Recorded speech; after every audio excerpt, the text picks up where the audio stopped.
News Services Division of All India Radio presents Northeast Diary.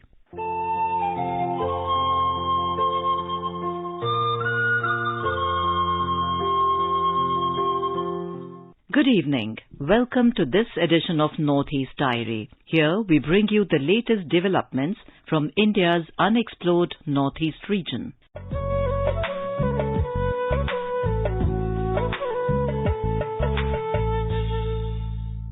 Friends, a festive fervour has gripped Assam and other parts of the region as Durga Puja celebrations are set to begin. This is a time when the season changes, summer gives way to autumn, and a feeling of merriment is in the air. We will also talk about 12 Nagaland heritage-based short films on customs, practices, values, and different aspects of the Naga culture.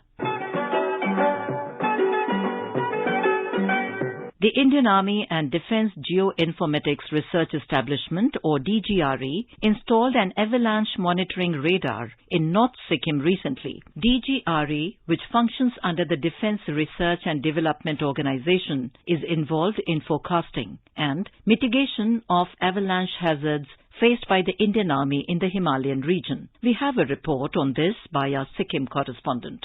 General Officer Commanding of Trishakti Corps, Lieutenant General Tarun Kumar Raich, inaugurated the radar at one of the forward posts of the Indian Army deployed at an altitude of 15,000 feet in North Sikkim. This radar, a first of its kind in India, can detect an avalanche within 3 seconds of its trigger. It will assist in saving human lives and mitigating damage to vehicles in super high altitude areas. This radar uses a series of short microwave pulses which are scattered at the target and can detect an avalanche in under 3 seconds. The radar can permanently scan the targeted slope for avalanche release and track the path of an avalanche and its size as it is triggered. The radar can see through snow, fog as well as in the night, making it an all-weather solution. It covers an area of 2 square kilometers. The radar is also linked to an alarm system enabling automatic control and warning measures in case an avalanche is triggered. Images and videos of the event are automatically recorded for future analysis by experts. Besides being used for detection of avalanches, this radar can also be employed to detect landslides. In an area with a high frequency of avalanches, installation of the radar will go a long way in safeguarding the lives of troops of the Indian Army deployed in harsh terrain and sub-zero temperatures, while also limiting damage to vehicles and equipment. Saikat Sarkar for AIR News Sikkim.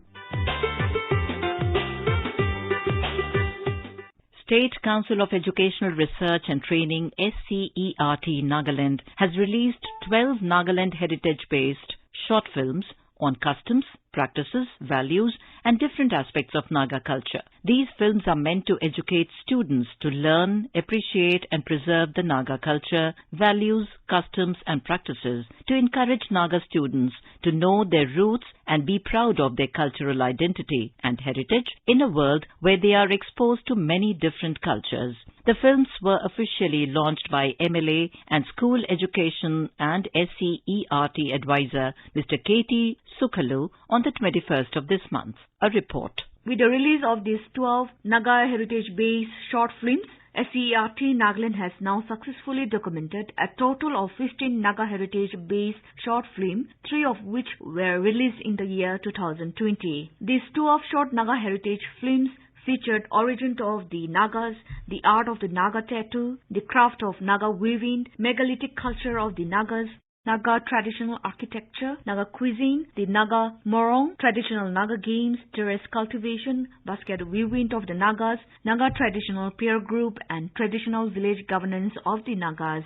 Director of SCERT Nagaland, Mrs. Anchumban Benny Kikon said, The 12 Nagaland heritage-based short films are based on customs, practices, values, and different aspects of Naga culture, which are thrown from the school subject, that is, Nagaland Heritage Studies, based solely on the rich cultural heritage of the Nagas. These films are not only a repository of Naga heritage and also for enriching school curriculum, but will also act as a tool for cross-cultural exchanges among different tribes of Nagaland and to promote appreciation for each other, unity and harmony. These films also envisioned to make students aware and informed about the rich Naga heritage, which in turn will develop a new breed of students or youth who have a strong sense of identity, knowledgeable about his or her cultural heritage, and a unifying force leading into a culturally unique and developed state carrying forward Naga rich cultural legacy through different generations. For Northeast Diary, this is Asunyo from AIR News, Kohima.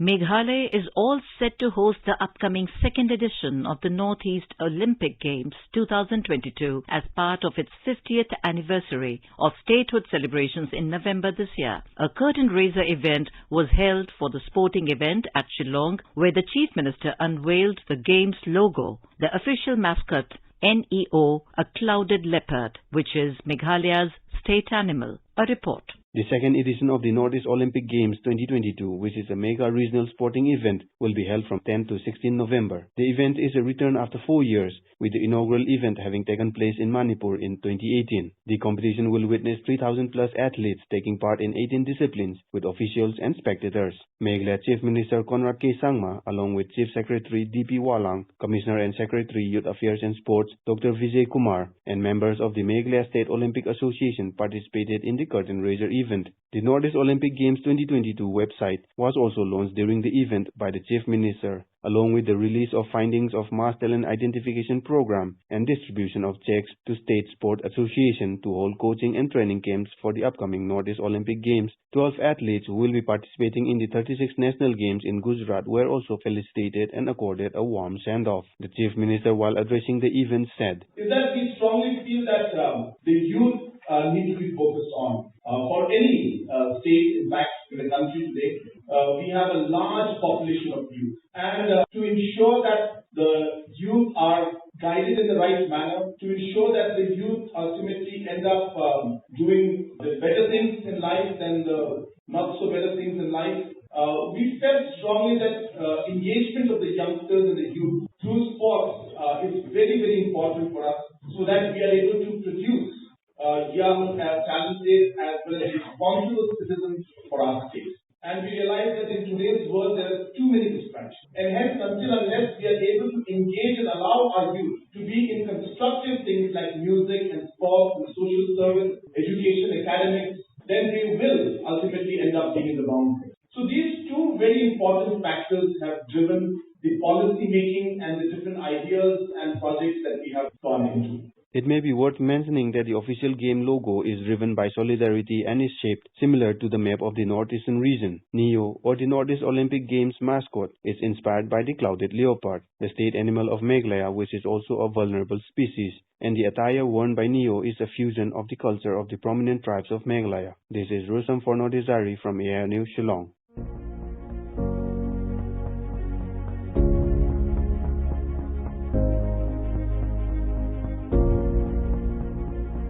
When it comes to games and sports, we cannot forget Manipur. It is known as the powerhouse of sports in India. Little we know that young talented sportspersons from Manipur are also trained and groomed by their parents in the early stage of their career. Here we bring a story of a footballer from Manipur who has been trained by his father and the footballer who made India achieve the SAF championship title this year. More from our Imphal correspondent JJ Thokchom. The whole nation felt proud when the Indian national football team won SAF Under-17 Championship this year. The premier Asian football tournament was organized by South Asian Football Federation (SAF) in Colombo of Sri Lanka. India beat Bangladesh in the semi-final to enter final. In the semi-final, the footballer from Manipur, T. Gangte, scored 2 goals which led India to final. Footballer T. Gangte, a resident of Imphal West District in Manipur, started his career in football at the early age. He was trained and groomed by his father, Momoy Gangte. Momoy Gangte himself is a renowned footballer and represented Manipur state at different national level football tournaments in his career.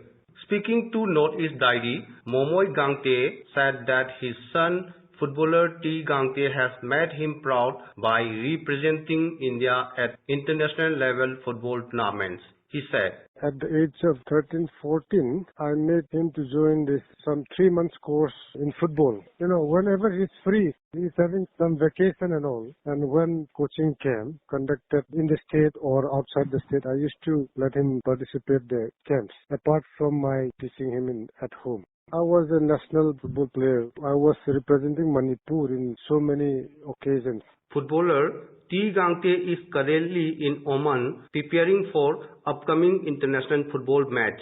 The footballer has shown to the public that a father could shape his child into becoming a talented sports person. JJ Thaksom, AIR News, Northeast Diary, Imphal.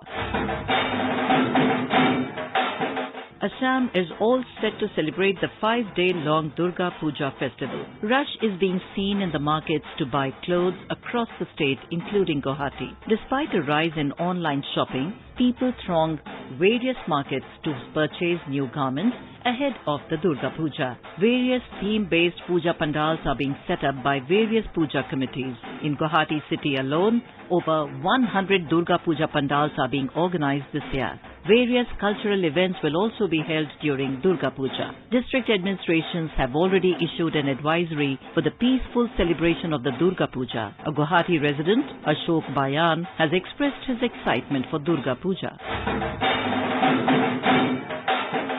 Durga Puja will be celebrated across Assam along with the rest of the country with effect from 1st of October 2022. It is the 6th day of Devi Durga's coming down to earth for destruction of demon Mahishasura. The day on which Devi Durga came down to the earth was observed as Mahalaya, and from the next day of Mahalaya, Navaratri begins with the puja of Devi in the form of Soilaputri, Brahmacharini, and today the puja is being performed in the form of Chandraghanta, the third day of Navaratri. Navaratri puja will be performed till Navami, and the next day, Dashami, will be celebrated, and devotees bid farewell to the goddess Durga after Dashami puja. People believe that on that day, Devi Durga distracted demon king Mahishasura to establish good over evil.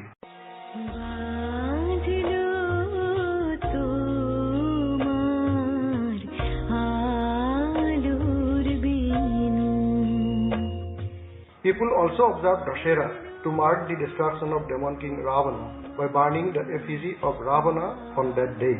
Across Assam, hundreds of puja pandals are being erected by community puja committees to mark the festivities and Devi Durga's puja archana with 5 days of hectic rituals amid chanting of Vedic hymns and mantras.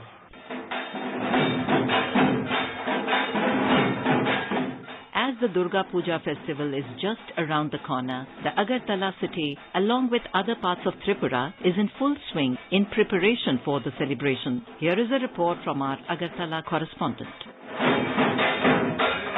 Durga Puja, the biggest festival of Bengali Hindu, is being celebrated in Tripura since the times of the Maharajas.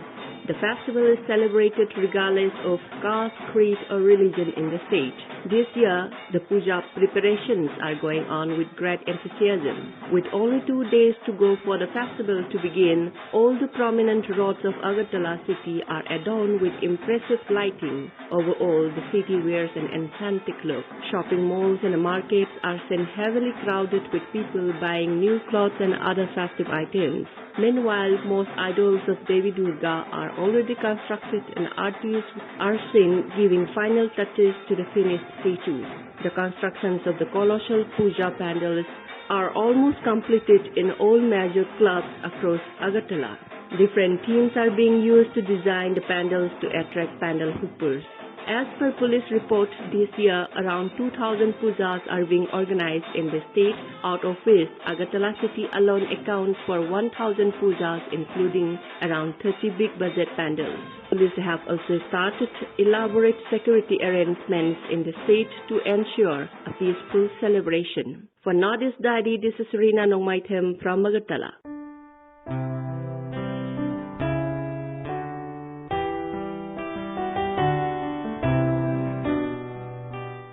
In this episode, we will talk about the age-old heritage of Mizo life, Zolbuk, which means a male dormitory system. The system was practiced in the Mizo social system in ancient times. It was strictly a social institution where all forms of physical training and arts and crafts and moral education was imparted. For more details of Zolbuk, we will go to our correspondent from Aizawl. The Zolbuk was a facility set up in every village for housing all male bachelor youths, not merely a bachelor's dormitory. The Zolbuk had much deeper significance. It has a prominent role in shaping the youths into responsible members of the society. Talking to AIR News, Deputy Director of Art and Culture Department, Mr. Lalswai said that lodging in Zolbuk was compulsory to the male members of above 15 years of age of the community. They had to stay there at night, and that would continue until their marriage.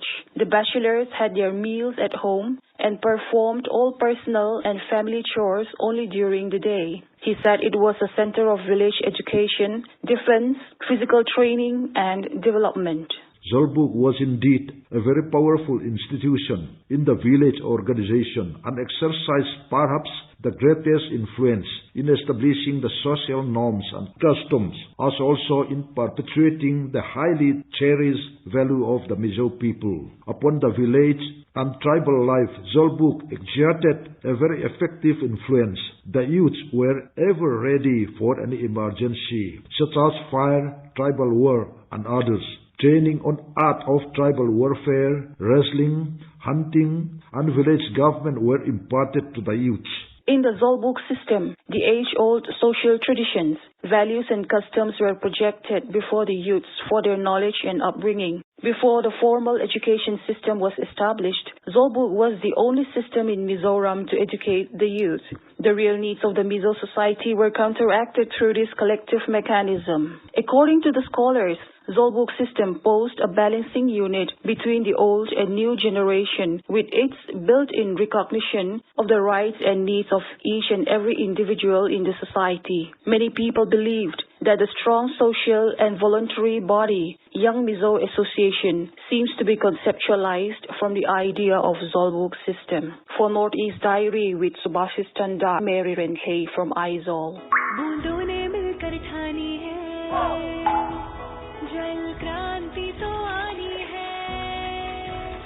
खुशियों का वो पल आएगा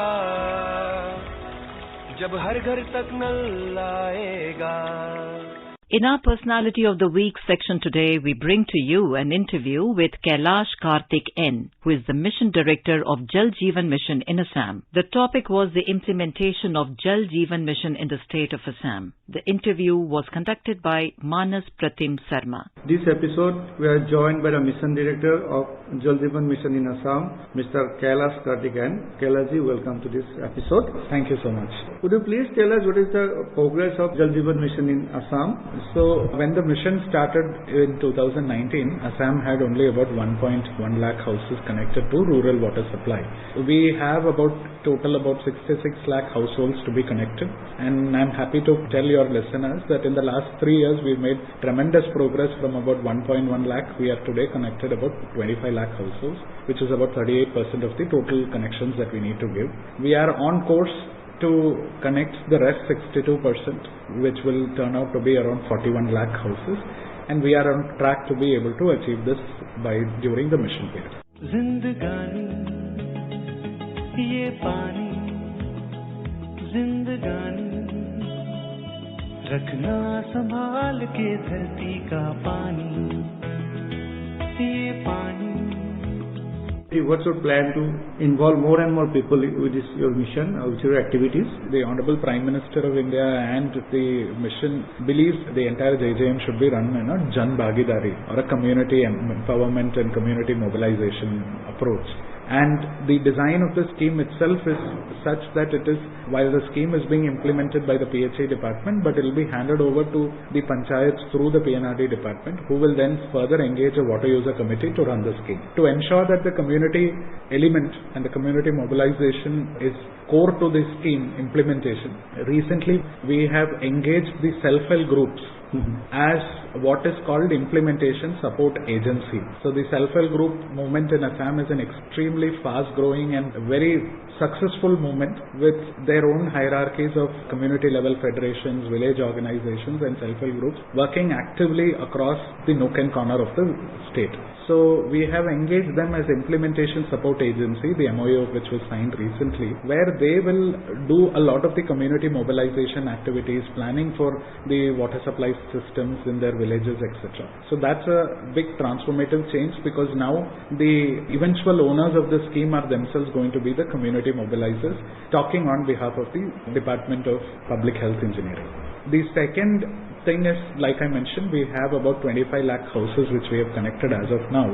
So to understand the functionality of these connections, we've also again, we leverage the self-help groups, and each of the self-help group member in each village, one self-help group will go and do a physical survey of the assets which have been created and the functionality and the service delivery quality of these assets. So they have been given a mobile app. On the mobile app, there are about 15 to 20 questions on both sanitation as well as on water, with the objective to understand whether the water that the community is getting is regular, safe, and in substantial quantity or sufficient quantity as is prescribed by the JJM norms. So that effort will kick off immediately after puja, and which is a unique objective. And when they do that, they will also score the scheme on a scale of 100 based on the inputs that they get from the community. So that will also help us to understand the health of the scheme, and we will try to improve the service delivery qualities over each of these schemes over the period of time. जल है जीवन बूंद एक बर्बाद न करने देंगे, जल है जीवन बूंद एक बर्बाद न करने देंगे, गांव का कोई जल स्रोत हम दूषित न होने देंगे, गांव का कोई जल स्रोत हम दूषित न होने देंगे. We're also initiating a program called Jal Jeevan program, where we are, against every scheme, we want to engage about 10 students between class 9 to 12 who have an interest towards science as a subject predominantly. So these children will go through a 2-day training program or a workshop on water, with focus on water and sanitation and health, water conservation, water filtration techniques, and also on community engagement. Post this 2-day workshop, these children will also go to the field, understand how pipe water supply systems work, from filtration process to storage process, etc., etc. So they'll go to the site and they'll get a hands-on experience. Plus also they will be provided with what is called a field test kit, where they can take the traditional water source as well as the Jal Jeevan water, and by adding a few reagents they'll be able to compare and see whether the water is at safe levels, whether it has nitrate, fluoride or bacteria, etc. So this is like part of them doing experiments that they otherwise do in their science labs, but they'll do it at their own homes, they'll do it in the community place, and will be able to learn better.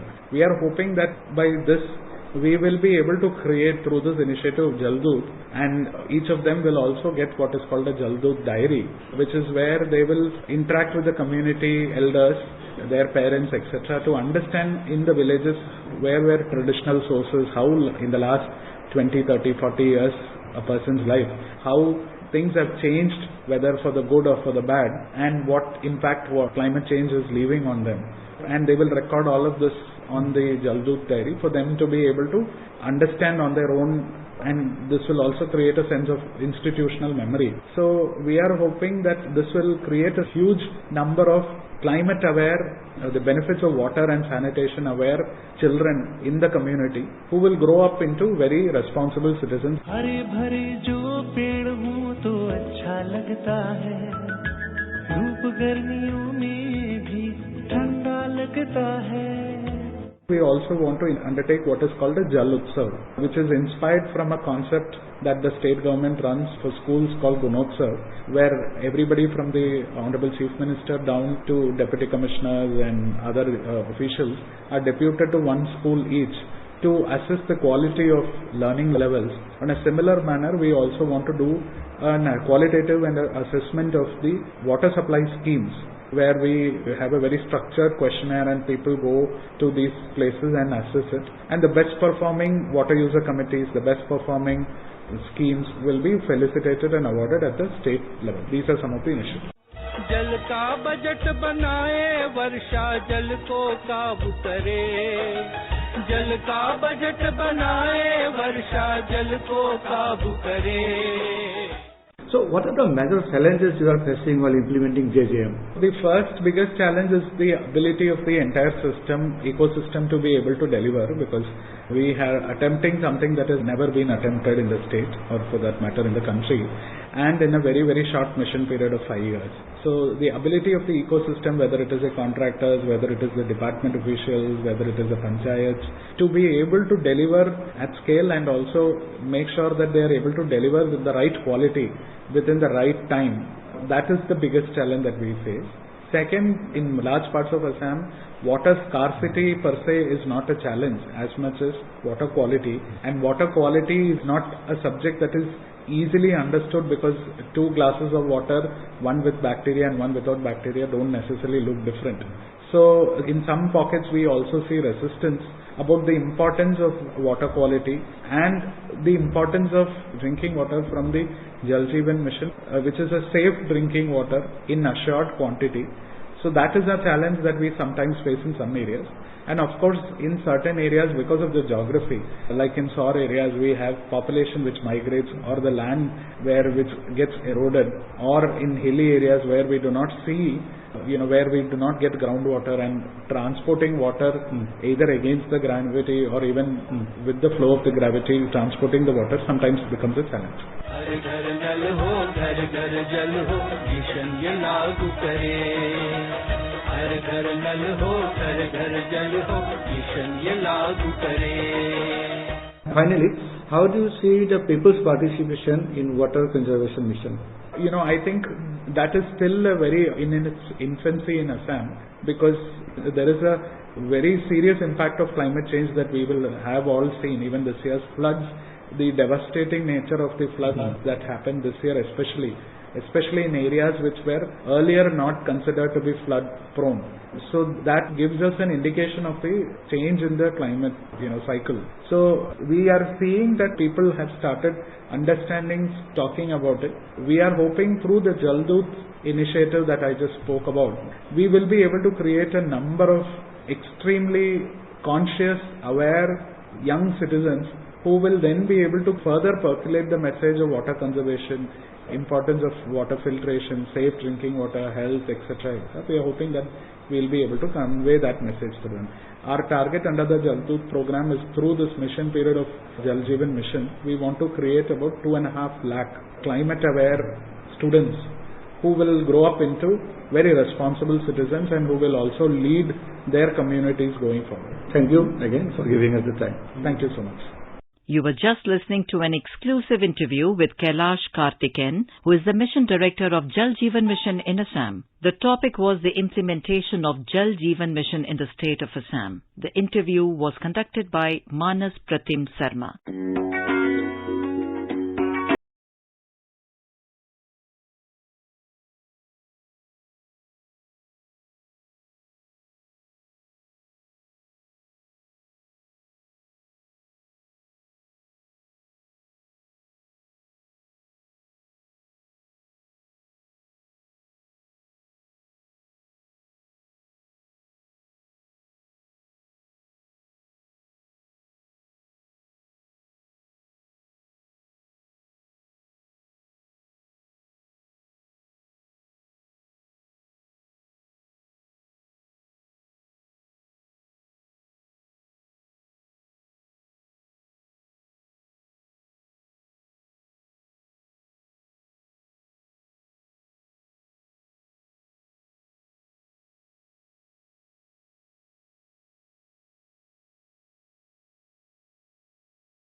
assisted by Kamlesh Mudgal. It was brought to you by the News Services Division of All India Radio.